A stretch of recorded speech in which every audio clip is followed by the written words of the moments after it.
Hey folks, and welcome to the Daily Ratings Weekly Movie News Podcast. This week's news brought to you by The Diamonds in the Rough. Yes, let's start with Sundance Film Festival, which has now concluded in Park City, Utah.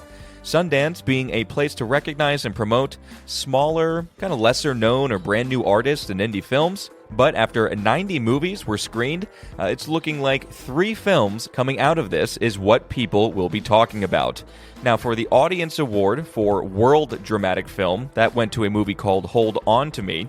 And the World Cinema Grand Jury Prize for a Dramatic Film, that went to a film called Shame and Money. But as far as the U.S. is concerned, the big winner was a film called Josephine, a film starring Channing Tatum and Gemma Chan. It's a drama thriller following a family dealing with a daughter who witnessed a brutal assault.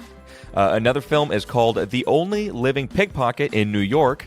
This is being well received as a movie, but really actor John Turturro's performance, who's playing the lead role, is being praised. The role, of course, is where he's playing an aging pickpocketer in New York.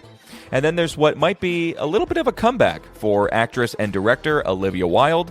She directed a film called The Invite, which sparked a bidding war between studios that A24 ended up winning. So The Invite will definitely be getting a theatrical run later this year. It stars Wilde and Seth Rogen as a struggling couple who gets invited to a dinner party by Edward Norton and Penelope Cruz as the other couple, and also they turn out to be swingers. So that's pretty much it for Sundance this year. It will be the last year it takes place in Utah. So Boulder, Colorado, here we come for next year. And we look forward to seeing some release dates for The Invite, The Last Pickpocket in New York, and Josephine sometime in theaters this year. Now, some quick rundowns here for you. So first, for any of you craving Fast and Furious 11, well, it's happening. This project has been all over the place, and the 11th film was originally supposed to happen in 2025, and then just kept getting pushed and pushed.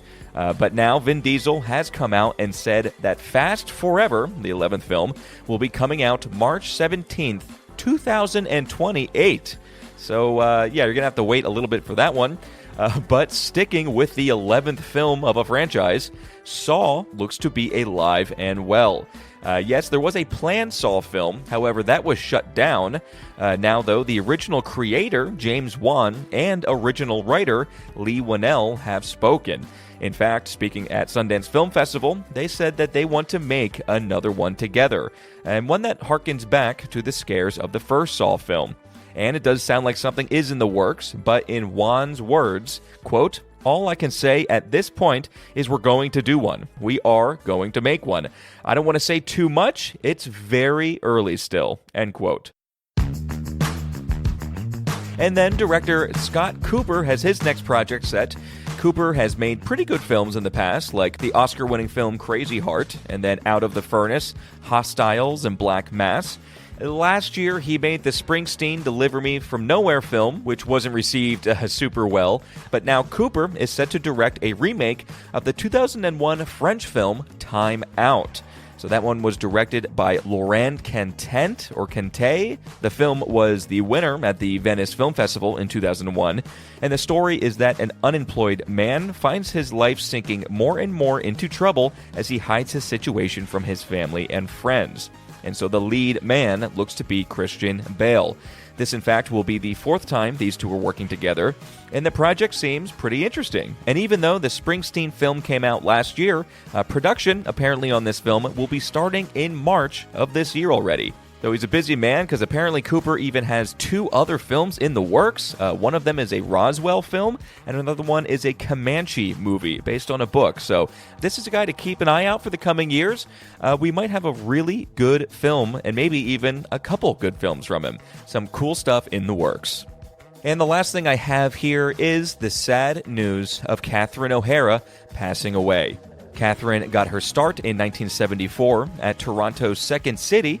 She would end up with fellow alumni and longtime co-star and friend Eugene Levy, where they made the sketch comedy show SCTV in 1976.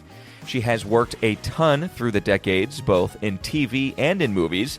As a starring member or just great appearances, she's known for her roles in Beetlejuice and Home Alone, Best in Show and For Your Consideration.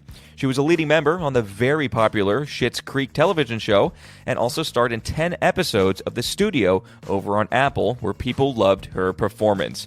Catherine passed away Friday night at the age of 71. Fellow friend and fellow Canadian Martin Short raised a glass to Catherine alongside Steve Martin while the two were on stage together. And he said, quote, "Catherine O'Hara, I met her when she was just 18 years of age, and all these years later, she's been the greatest, most brilliant, kindest, sweetest angel that any of us has worked with. So, God bless Catherine." Very sad news there, but let's go ahead and jump on into the box office for this past weekend. So the fifth biggest film this weekend was Avatar: Fire and Ash, making $5.6 million. That now has a worldwide total of $1.41 billion. Fourth was Zootopia 2, making $5.9 million, and that has a worldwide total of $1.77 billion.